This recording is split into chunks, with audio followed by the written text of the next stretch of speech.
Chapter 3. After this opened Job his mouth, and cursed his day. And Job spoke, and said, Let the day perish wherein I was born, and the night wherein it was said, A man-child is brought forth. Let that day be darkness. Let not God inquire after it from above, neither let the light shine upon it. Let darkness and the shadow of death claim it for their own. Let a cloud dwell upon it. Let all that maketh black the day terrify it. As for that night, let thick darkness seize upon it. Let it not rejoice among the days of the year. Let it not come into the number of months. Lo, let that night be desolate. Let no joyful voice come therein. Let them curse it that curse the day, who are ready to rouse up Leviathan. Let the stars of the twilight thereof be dark. Let it look for light, but have none. Neither let it behold the eyelids of the morning. Because it shut not up the doors of my mother's womb, nor hid trouble from mine eyes. Why died I not from the womb? Why did I not perish at birth? Why did the knees receive me, and wherefore the breast that I should suck? Now should I have lain still and been quiet. I should have slept, then had I been at rest. With kings and counselors of the earth, who build up waste places for themselves, or with princes that had gold, who filled their houses with silver, or as a hidden untimely birth I had not been, as infants that never saw light. There the wicked cease from troubling, and there the weary are at rest. There the prisoners are at ease together. There they hear not the voice of the taskmaster. The small and the great are there alike, and the servant is free from his master. Wherewith is the light given to him that is in misery, and life into the bitter soul, who long for death, but it cometh not, and dig for it more than for hid treasures, who rejoice unto exultation, and are glad when they can find the grave, to a man whose way is hid, and to whom God hath hedged in. For my sighing cometh instead of my food, and my roarings are poured out like water. For the thing which I did fear is come upon me, and that which I was afraid of hath overtaken me. And I was not at ease, neither was I quiet, neither had I rest. But trouble came. All right, let's go back up. Verse 1. Now yesterday, we found that Satan, or in the last chapter, we found that Satan had come to once again before the Lord, for he does answer to the Lord, just like all the sons of God do.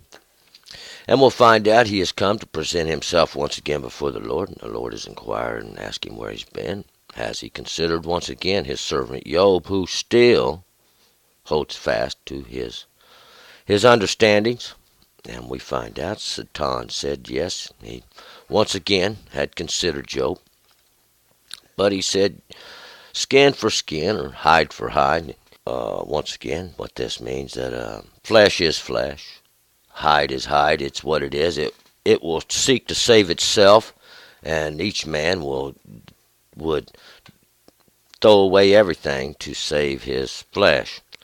But we'll find out Job is now going to be tempted, and Satan said, put forth your works, put forth your hand now and touch him, smite him, and we'll see what happens if he won't turn from you and break his agreement. But we'll find what's going to happen to Job, as Job was covered with boils and had been sitting there for 7 days with his buddies, his friends who were going to come to console Job. They've come to try to make him feel a little better. And we'll find after 7 days, Job opens his mouth to speak. And there we're going to pick it up in verse 1. And after this, Job opened his mouth and cursed his day. So now Job's going to begin to speak after this period of silence. His buddy's sitting there watching him suffer. And he opens his mouth, and Job is, that once again, he's the one who's disliked. He's the one that he's hated. We'll find out. He opens his mouth, and that's that place that's going to pour out these words, or his understanding now.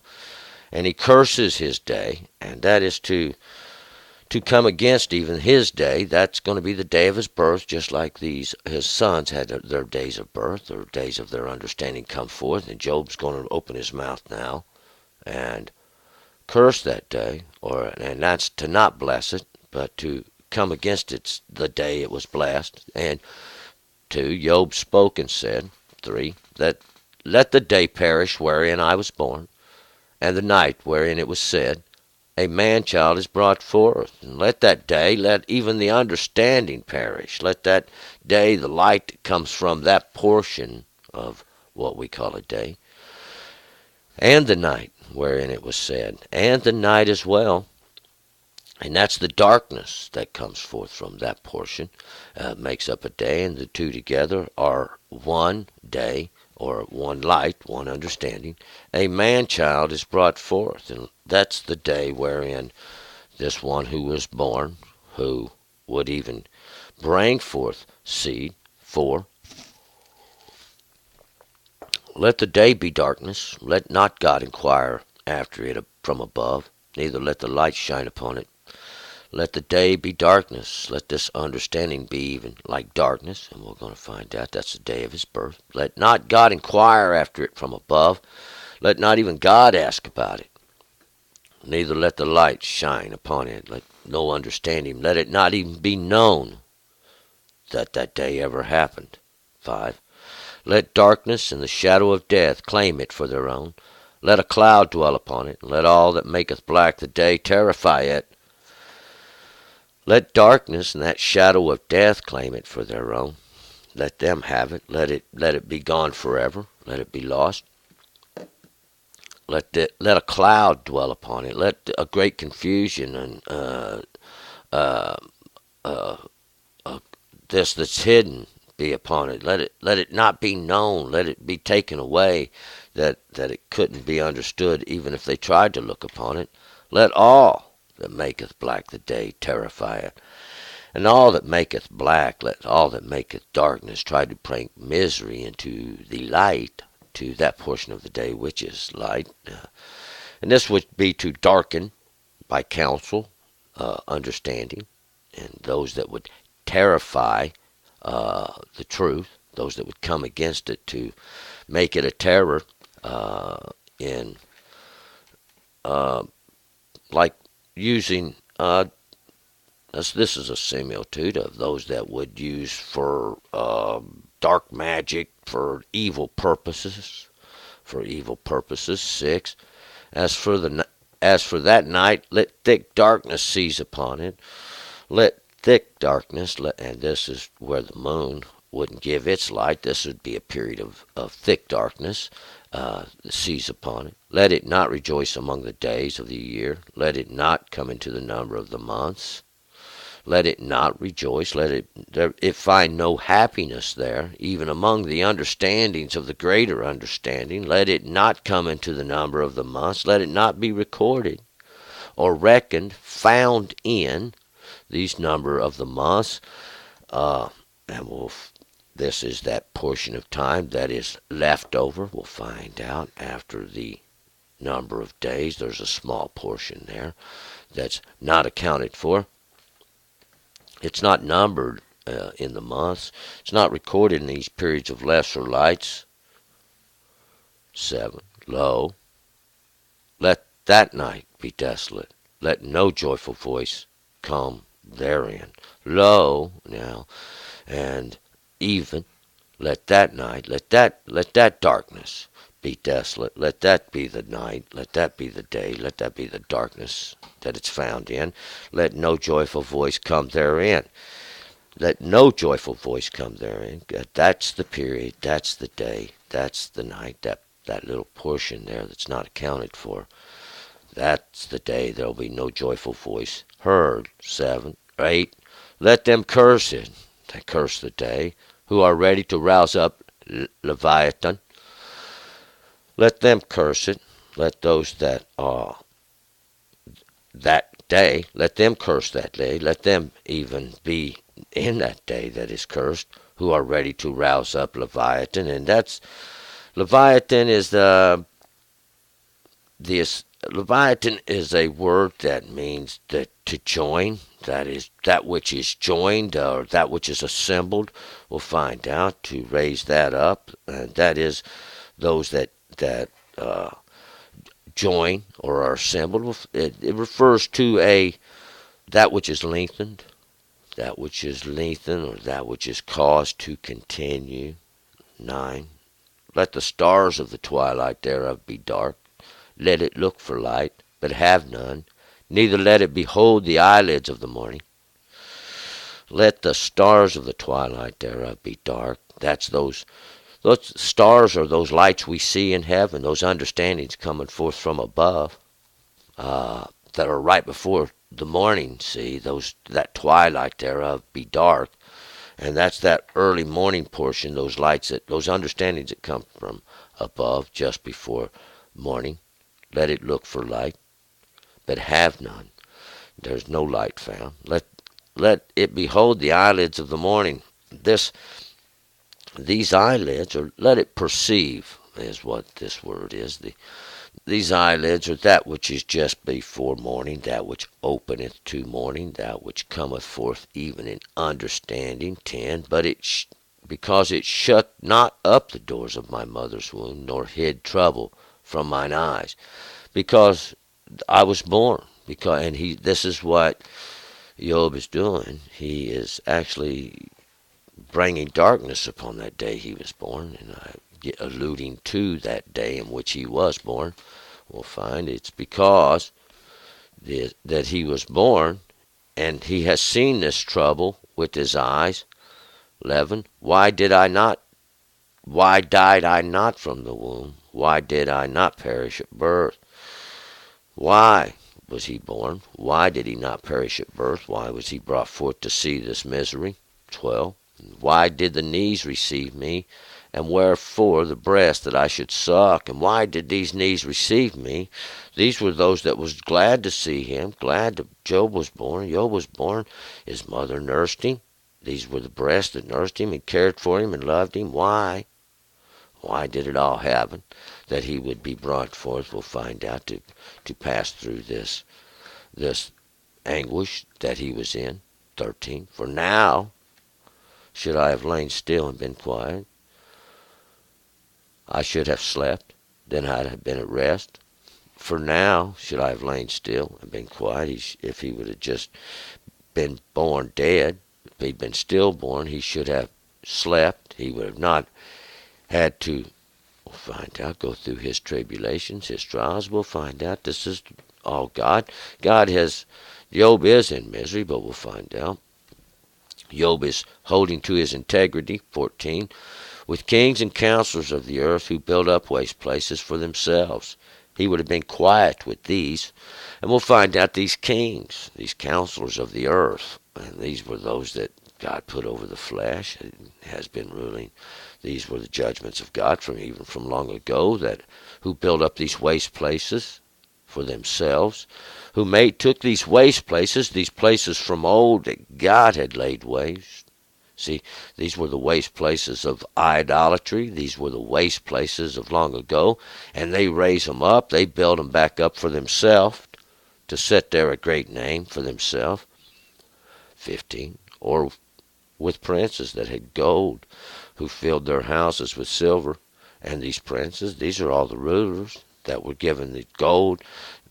Gold's that which belongs to God. It's understanding, it's the knowledge, it's the wisdom. And what did they do? They go and they fill their houses with the silver.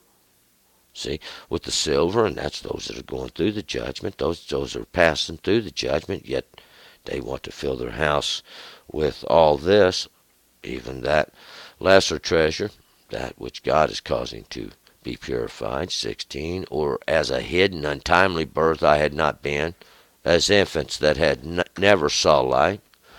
As this hidden, untimely birth, like a miscarriage. This would be a miscarriage, a birth that's not even known, that which is gone, passed away, an infant that never saw the light, thus that never come forth. There the wicked cease from troubling, and there the weary are at rest. 17. There the wicked cease from troubling. There, that's death. This is where they can no longer cause any trouble. And the weary, those that have struggled, find rest. 18. There The prisoners are at ease together, and they hear not the voice of the taskmaster. And there the prisoners, these that are held captive, these that are taken away, are at ease together. There they find rest. There they hear not the voice of the taskmaster, this one who requires, this voice, this one, this sound that comes forth, this one who is requiring now, who has caused, this would be the one who causes you to labor. 19. The small and the great are there alike, and the servant is free from his master. The small and the great are there alike. The grave is one time in life where we are all equal, that when we're born. Then when we come forth in this earth, we'll find out we're naked. We don't have nothing, just like Job said. He was naked when he was born. I was naked when I was born. Everybody is born naked. None are clothed.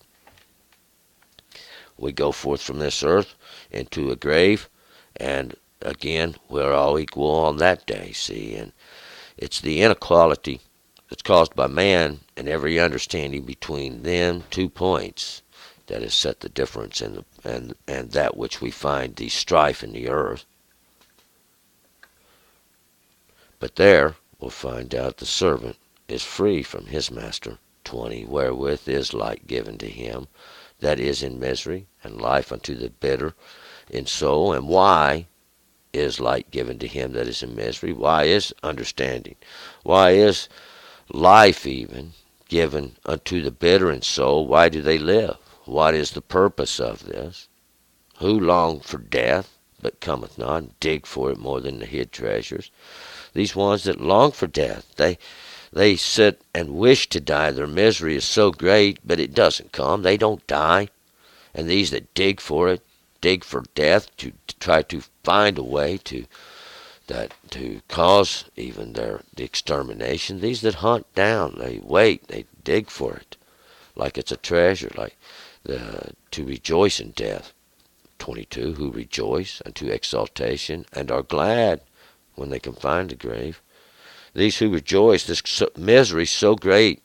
See, the strife, the troubles, we'll find out. This is something that we all experience in life, these trials, these things that Job was going to, wondering why we were even born to come forth into an earth and a place. We'll find out that we only to witness, see, those that have been here before us who have greatly distorted, who have greatly been distorted, I should say, and these things that are not understanding, just like Job suffering in his misery. To a man whose way is hid, and whom God hath hedged in, to a man whose way is hid, whose ways he goes, he has no understanding. He goes forth without understanding in a path he hasn't considered. Whom God has hedged in. See, God has hedged his understanding in. God works all. This is all the work of God. God hedges in, and you may think you have all the understanding, but we'll find out God got you hedged in there in your understanding. See, God has that ability to do that. It doesn't matter who you are. See, you may be sitting on top of the world and think you have all the understanding in the world, and the next morning you wake up and everybody changed the questions, and you don't got no understanding no more. 24. For my sign comes instead of my food, and my roarings are poured out like water. My sign comes instead of my food. What this is my tears are running over into my bread. My tears are literally running over into my bread, and my roarings are poured out like water. My cryings out, my wailings are poured out like water, just like water on the ground, just like one would pour water out. And that water's always understanding. 25. For the thing which I did fear is come upon me, and that which I was afraid of hath overtaken me. For that thing which I did fear, that darkness, the sickness, the suffering unto death, that which I was afraid of, it has overtaken me. It's come upon me. We'll find Job found in his misery and his great. He thinks he's going to die. Wonders why he's ever been born, just to come to this day, this hour of his great suffering. And trial and find that he's now wishing he wasn't born, praying for death, and we'll find out he only awakens the next morning to find he's still alive in his misery. 26. I was not at ease, neither was I quiet, neither had I rest, but trouble came. I was not at ease. This ease, he wasn't just relaxed, he wasn't set back, neither was I quiet, neither had I rest. He wasn't quiet, neither was I at rest. This word rest is, I believe in King James it says safety. That word is he was, and the word is shelah. He wasn't quiet. He wasn't uh, sitting around in the quiet. It like there was no trouble all around him, and it wasn't a great period of rest or anything. And it wasn't like that he had been given a great rest. He was caught. He still had to work. See, he was still laboring in his labors. He was still going along, and we'll find out he wasn't causing no trouble. There was no trouble. He wasn't causing it. But yet, trouble came. And we'll find out he wasn't causing the trouble. He wasn't looking for the trouble. He hasn't done nothing. But yet, trouble has come upon him. And that's where we'll be picking up in chapter 4. Turn and return.